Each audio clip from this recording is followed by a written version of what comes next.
Salam dostlar, mən sizin yarışıqlı qurduğunuz Bozqurt və bu günləri məktəbə niyə hicabla getmək olmaz? Bu məktəbə hicabla getməməyin məntiqli bir səbəbi varmı? Bunun haqqında danışacağıq. Onu da çox uzatmadan keçək videoya.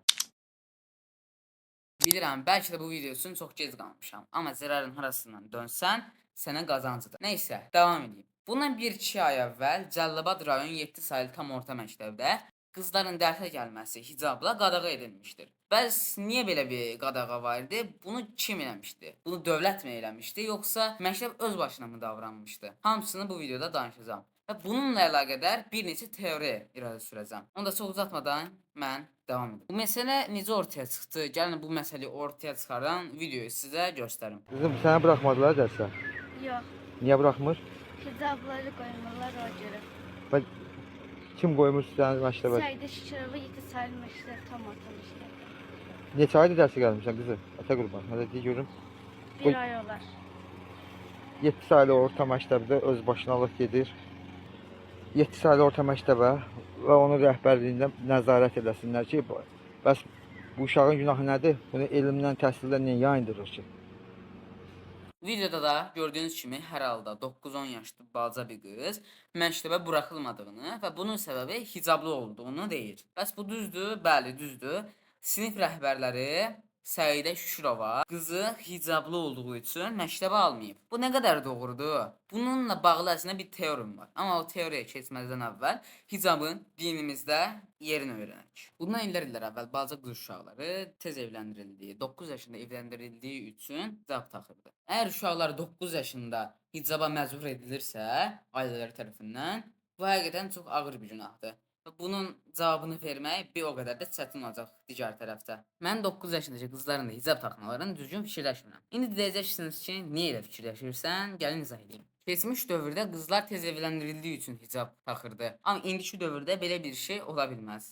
Çünki bir qızın evləndirilməsi üçün ən az 18 yaşı olmalıdır. Əgər 18 yaşı olmadan evləndirilibsə, bunun ağır nəticələri var dövlət tərəfindən. Belə fikirləşməmin digər bir səbəbi isə 9 yaşındakı qızın hicaba keçməsi və ailəsində icazə verilməsi. Məncə burada ailələr qızın yetkin olana kimi, yəni 14 yaşına kimi, ağlını tam kəsən vaxtına kimi ona hicaba keçirməməlidir. Qız 14 yaşına gəldiyində hələ də hicaba keçmək istəyirsə, deməli o qız hicaba həqiqətən də keçmək istəyir. Amma əgər 14 yaşına gəlirsə və bu səfər hicaba keçmək istəmirsə, deməli bu qız 9 yaşındakı verdiyi səhv qərardan bəlkə də indi hicabı çıxardıb günah işləmiş olacaq idi. Discordu sevirsinizmi? Əgər Discordu sevirsinizsə, bugünkü sponsorumdan çox xoşunuz gələcək. Sponsorumuz Aislan.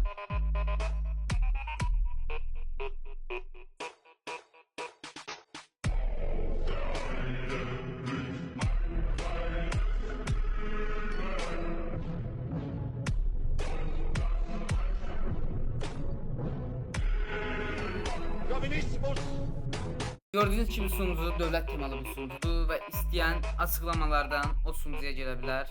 Burada Aislan'da təşəkkür edirəm sponsor olduqları üçün və videoma davam edirəm. Hicablı qızları məktəbə buraxılmaması haqqında bir neçə teori fikirləşdiyimi demişdim. İlk teorim ondan ibarətdir ki, bu insanlar müsəlmanları məktəbə almaq istəmir və ona görə də başbağlıları bəhanə edib məktəbdən uzaqlaşdırır. İkinci teorim isə mənim də az əvvəl dediyim kimi az yaşlı qızların hicab taxmasının düzgün olmadığını fikirləşirlər və çətin yoldan hicablı qızları məktəbə almırlar və bununla az yaşlı qızların hicab taxmasının qarşısını alacaqlarını fikirləşirlər. Hələ məncə iki yolun ikisi də düzgün deyil. Sizin nə həddinizdə belə bir şey eləmək? Əgər iki teorimdən ikincisi düzgündürsə, belə bir şey sizə kim verir belə bir haqqı?